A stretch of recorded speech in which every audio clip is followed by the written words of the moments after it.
Aleykümselam. Hareketli. Büyükşehir Belediye Başkanı.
Hüdapar, Van Muradiye İlçe Belediye Başkan Adayı Kazım Bilici.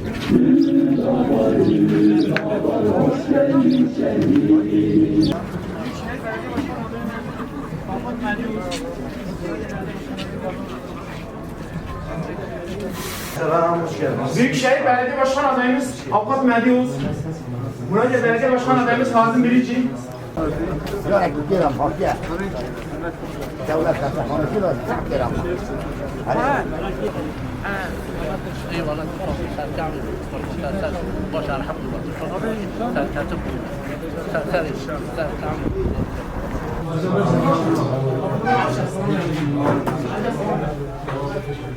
Kazma bu kenar bir çöl.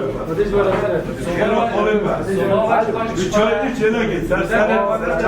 Kazma bir serseri. Hırmat olsun.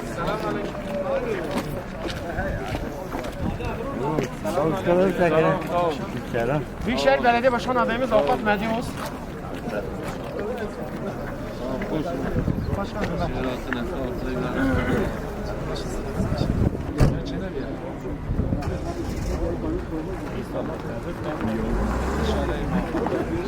Başkanım ya.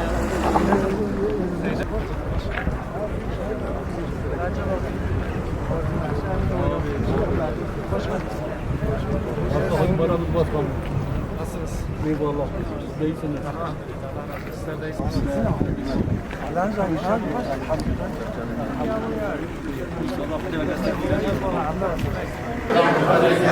Büyükşehir Belediye Başkan adayımız Avukat Mehdi Oğuz. Muradiye Belediye Başkan adayı Kazım Bilici. Sizler için buradadır.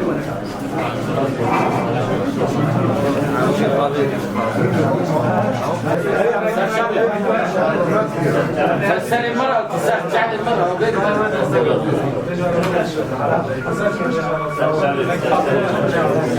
Başkanım çay içmek tamam abi. Belediye Başkan adayımız Avukat Mehdi Oğuz. Muradiye Belediye Başkan adayı Kazım Bilici. Çayı gitti. Seyda abi yarın başı yaşıyorlar.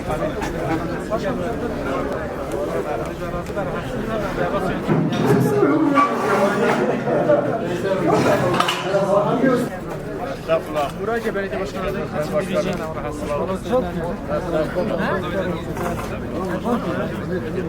Hayır be inşallah.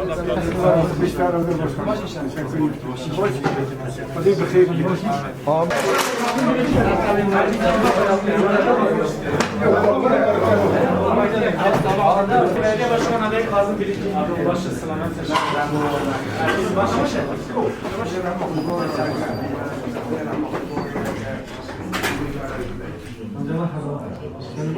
Hayır be. Ben geçiyorum.